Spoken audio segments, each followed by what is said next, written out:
it comes to the ziyarah of Arba'een of Imam Hussein alayhi salam, the first issue that we understand is that the first za'ir, as is very well known, the first za'ir of Imam Hussein alayhi salam is Jabir bin Abdullah al-Ansari. One of the questions that arises is that, Ya Allah, everything, all of these affairs are in your hands. You are qadirun ala kulli shay. Why is it then that when the first za'ir was to be on this earth of Imam Hussein alayhi salam, it was Jabir bin Abdullah al-Ansari, when it would have made more sense for us that the first za'ir of Hussein alayhi salam is Sayyidah Zainab alayhi salam, or his son Imam Sajjad salawatullah wa salamu alayhi? This would have been made more sense that those that are closest are the first to visit. This in actual fact is has certain wisdom and hikmah behind it, that Allah subhanahu wa ta'ala made the first za'ir of Imam Hussein alayhi salam Jabir bin Abdullah al-Ansari. Why? Because if it was As-Sajjad alayhi salam or Sayyidah Zainab salamullah alayha, this is of course for us amazing. We saw that they were the first za'ir. But Allah said, I want that person to be the za'ir of Hussein, who is a companion of the Prophet of Islam sallallahu alayhi wa alayhi. Why? Not for us. We take A'immah Ahlul Bayt, Sayyidah Zainab, Imam Sajjad, what they do, we take it as hujjah and authoritative. We follow their sunnah. This is ta'assi, following how they did. But there are some schools in Islam that only follow that which the companions would do.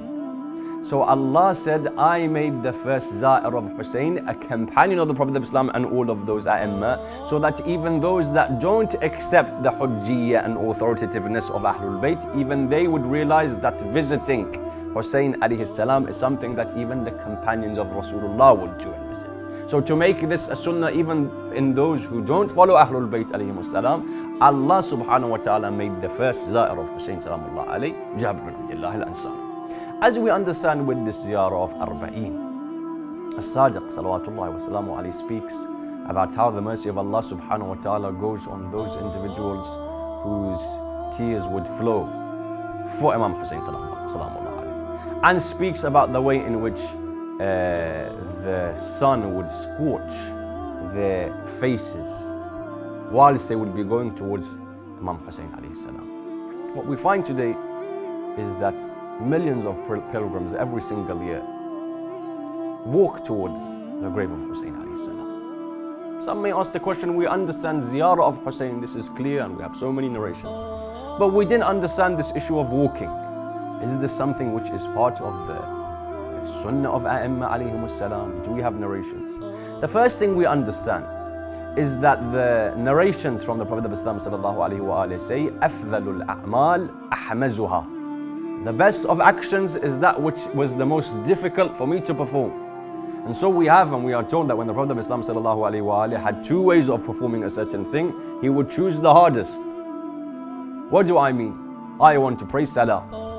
When I wish to pray salah, if I had to walk very far in the cold, this isn't harmful for me, I don't need to do tayammum. I can walk, but it was difficult for me. I had to walk in the cold very far, long distances, to perform wudu with cold water.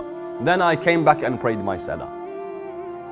Compare this salah to someone who has water in his house, the water is warm, he goes into the washroom, does wudu and prays in his house. Which salah is greater? أفضل الأعمال أحمزها. That action which has more difficulty in it, that ibadah which has more difficulty in it, is that action which has greater thawab and reward. So when I had to walk long distances and do wudu with cold water and then walk back and pray salah, this has a greater thawab and reward than that salah of the person who's in his house and does wudu from the water in his house which is warm. The same thing we find in Hajj. You'll hear about the narrations of the A'immah alayhimus salam walking towards Makkah al-Mukarramah from Medina. As-Sajjad alayhi salam, Imam Mujtaba salawatullah wa salamu alayhi. Why? Because the more I struggle to get to perform that pilgrimage, the pilgrimage is one, Hajj is all one, Sa'i, Tawaf, all of these things, Arafat. However, the more I struggle to get there, the more reward it is. The same thing comes with the pilgrimage of Hussein alayhi salam. Why is it that the Imam would walk from Madinatul Munawwara to Mecca, so that each step I struggle more, I gain more reward for that one Hajj. When a person then today is walking from Najaf and Baghdad and Basra and all places, every single step, the more difficulty I have in reaching Hussein alayhi salam and reciting his ziyarah, the more reward I will have in the akhirah. Also, we understand that the narrations from the Imam alayhi salam say that the amount of time it takes for me to get to Karbala, that amount of time is not calculated in my lifespan. So a person has 60 years to live. It took him from his house to get to Karbala 1 month. When he dies, he will be 60 years and 1 month. Therefore, when I walk to Karbala, every single step I take, it takes me 3 days.